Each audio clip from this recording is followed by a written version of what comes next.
Hillary Clinton is popular in New York. What is the feeling like there on the streets where you are? And any idea at this stage of what is next for Hillary Clinton?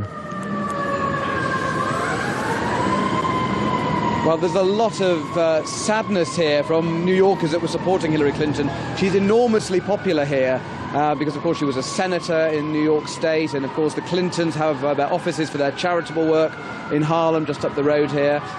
As for how people are feeling, we have a guest with me right now. Loretta is a New Yorker.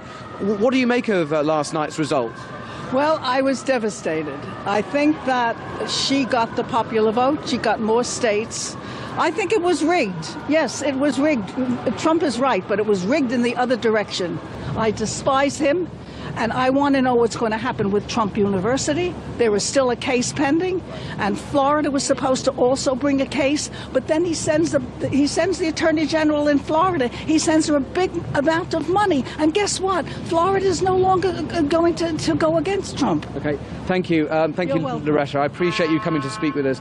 Emotions running very high amongst people that really thought Hillary Clinton had a shot here.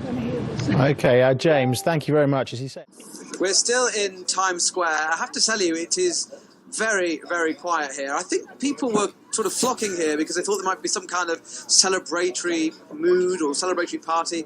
It's rather quiet, rather depressing almost. But I've got a Hillary Clinton supporter with me now. This is Matt, who's from New York. Matt, you've come with your camera. What were you expecting this evening?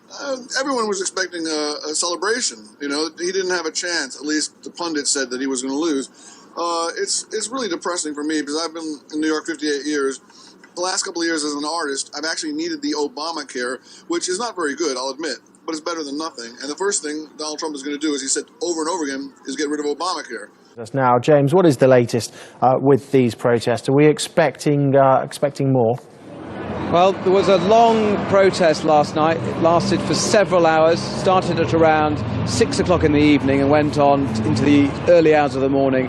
They started downtown in Union Square Park and marched up to Trump Tower right behind me here. And the protest lasted until 1 in the morning.